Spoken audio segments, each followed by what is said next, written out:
We'll get back to the Cavs and talk about Donovan Mitchell's comments about chasing the triple-double after we talk to Dane Brugler. But right now, I want to talk about the Browns for 1 second. Dustin and Tyvis, you guys have both been through multiple bye weeks in the NFL. What is a team looking to implement or change or do during a bye week? And do you think the Browns will make any sweeping change? Tyvis, that was the loudest scratch in the history of the world. That was right in the mic. I heard every single beard, whatever, flick. Do you think the Browns make any sweeping changes coming out of this bye with the week off to reevaluate everything internally? Dustin, you want to start us off? Yeah, go ahead. Yeah. Oh, well, I mean, unless you want me to go. well, he called your name.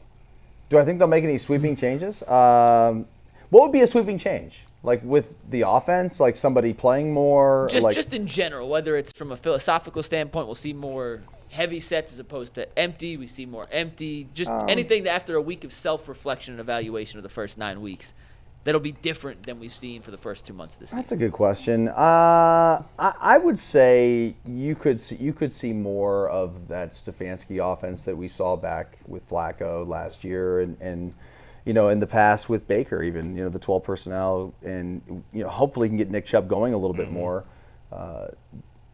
I don't know what his percentage is or where he's at. He hasn't looked the same. Nope. But I didn't expect him to be the same. So it's not fair to, just because he's out there, to think that the guy's coming off a very devastating injury. So hopefully the bye week helps him and helps the team and helps them regroup. I just don't know what sweeping changes you can make outside of getting a whole new team. Or a new quarterback that's gonna make a difference. You're right. Dang, Dusty. I think that out of this bye week, I think the number one thing that they were thinking about was how can we get this run game going again.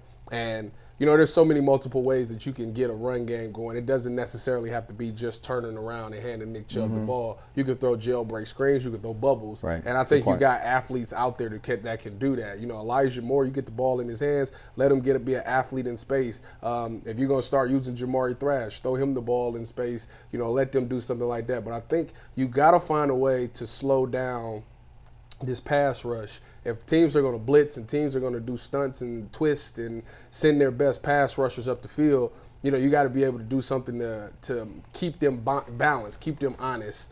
And usually that's the run game. You can run trap right underneath all of that and get through.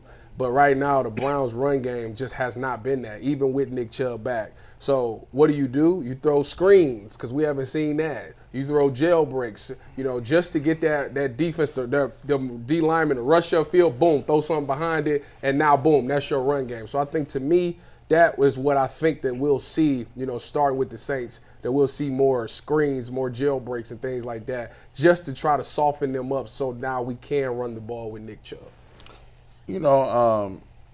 Thanksgiving, I was looking at this. I got this Popeyes turkey, right?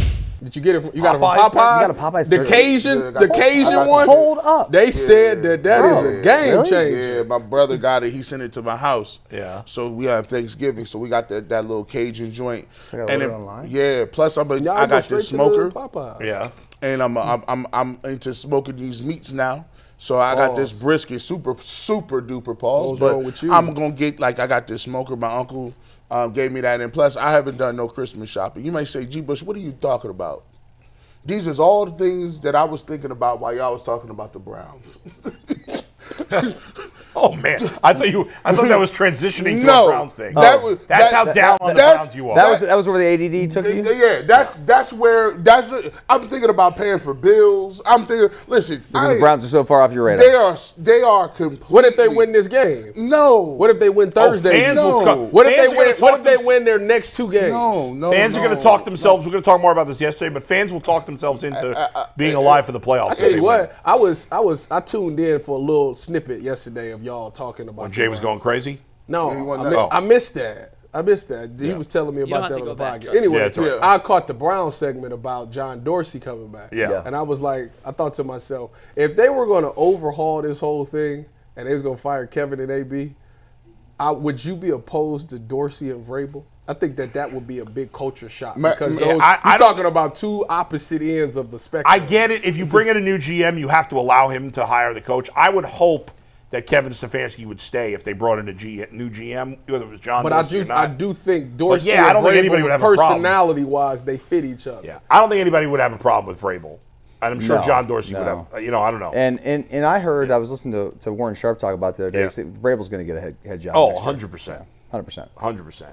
By the way, your initial question about the Browns doing something big? No. No. Of course not. Easy answer. No. Let's go. The only big